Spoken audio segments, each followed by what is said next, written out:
Another day of quick and easy concept-based learning. In this lecture, we will discuss and learn about unicystic ameloblastoma. Right? So let us begin with this. Unicystic ameloblastoma was known by various different names in the past, like just cystic ameloblastoma or dentigerous cyst with ameloblastomatous proliferation. But so many names, finally, to avoid any kind of confusion, they have concluded this name, that was unicystic ameloblastoma. So we will discuss this and we will refer this tumor as the same name. Okay. So as the name itself suggests, unicystic, as in contrast to what we saw in a solid multicystic ameloblastoma, it was a multilocular lesion. Okay. So multiple cysts were present. Either it was solid or multiple cystic degeneration occurred. Here, the entire ameloblastoma is a unicyst or a monocyst that you see. This lesion can either occur de novo. De novo means it can arise as a new lesion, or it can arise in a pre-existing odontogenic cyst. Most commonly is the dentigerous cyst. Right? So, when it arises in the pre-existing odontogenic cyst, usually the cystic lining, epithelial lining of the cyst, they transform into neoplastic tissue. Okay. Coming to the clinical presentation. Clinical features and clinical presentation together I will discuss here. The age group which is affected by unicystic ameloblastoma is slightly younger age group when compared to solid multicystic. So the solid multicystic occurred in the between 2nd to 4th decade. Here it occurs in a slightly younger age group, that is 1st to 2nd decade. 1st to 2nd decade of the life. So mostly 20 years, 21 years, that is the average age. Males are slightly more commonly affected when compared to females. And the most common location that it occurs in is the posterior mandible. This is similar to the solid multicystic type, the posterior mandible. Here, it is usually associated with unerupted third molar,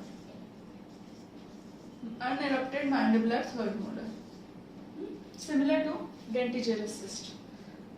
Coming to the clinical presentation, this is simple, nothing majorly changing about it, similar to SMA and desmoplastic. The patient shows up with painless swelling, and as the size of the swelling increases, the teeth are displaced, which can lead to disocclusion. So displacement of teeth can lead to disocclusion. And resorption of the root is also seen. Obviously that is a radiographic feature. Resorption of roots are also seen. Right? Coming to the radiography now. This is about the clinical presentation.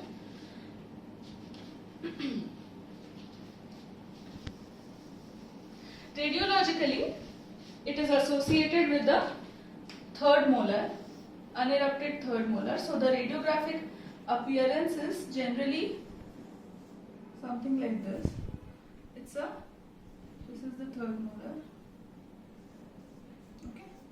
So generally it is a unilocular radiolucency which surrounds the third molar. Okay. So this is the general clinical presentation. It is quite similar to dentigerous cyst only. Generally what happens is when they take a histopathology and if it is occurring in a dentigerous cyst, you have to clearly and examine all the sections. Okay, you just can't examine only one section because mostly the epithelium undergoes neoplastic proliferation in some places. Not the entire epithelial lining is not necessarily neoplastic. So it is very important to examine carefully the cystic lining in all the sections. Okay.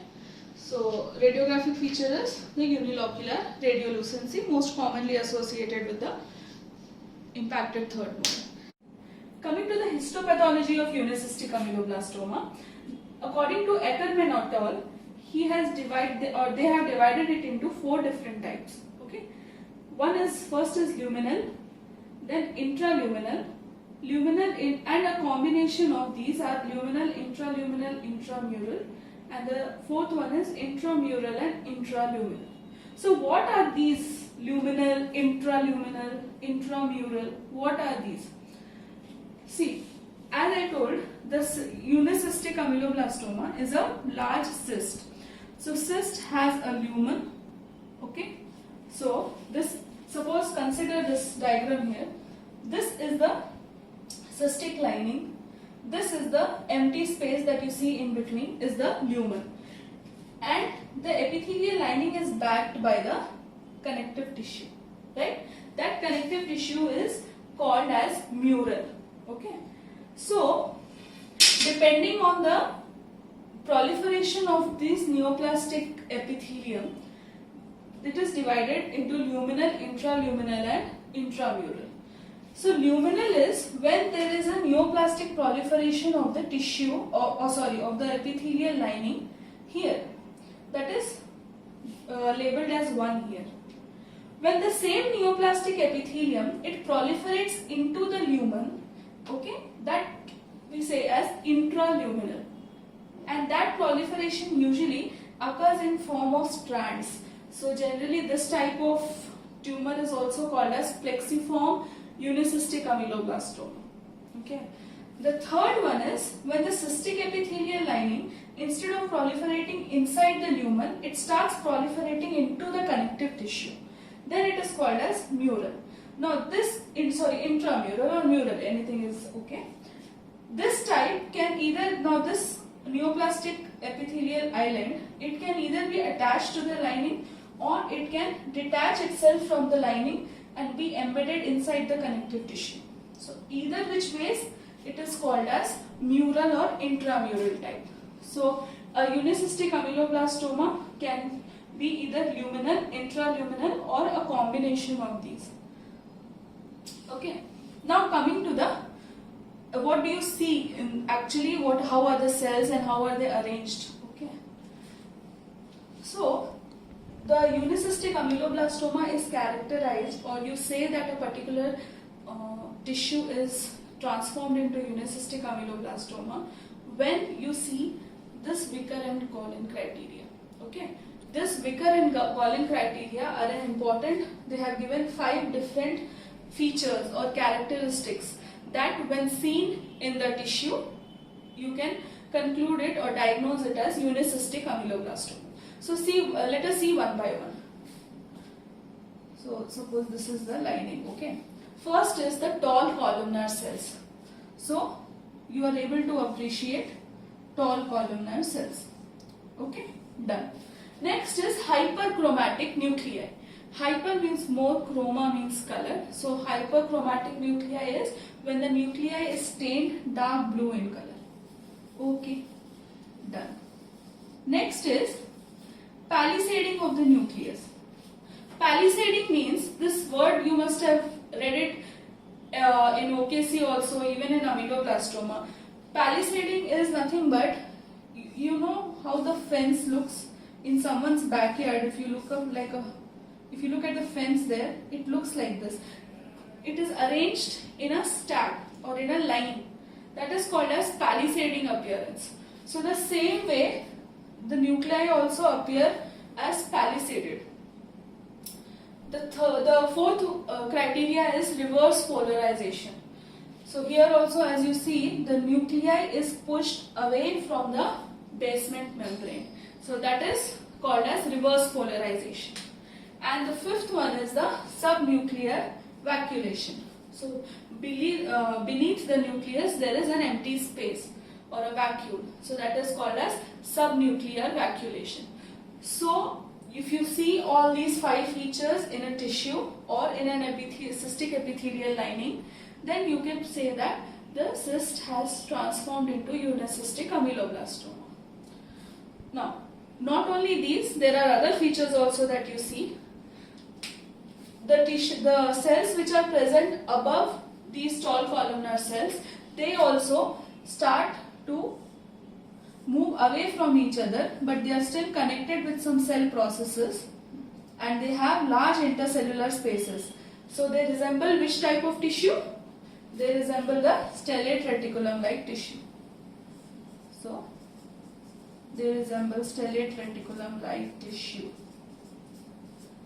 So when you see a cystic epithelial lining transforming into this kind of epithelium, then you can say that it is unicystic ameloblastoma. Understood? So this is about unicystic ameloblastoma, the histopathology. The treatment is enucleation and curettage, just like you see in other ameloblastoma. Okay, so this completes unicystic ameloblastoma. I will stop here. If you like my video, please like, share and comment, and don't forget to subscribe to my channel.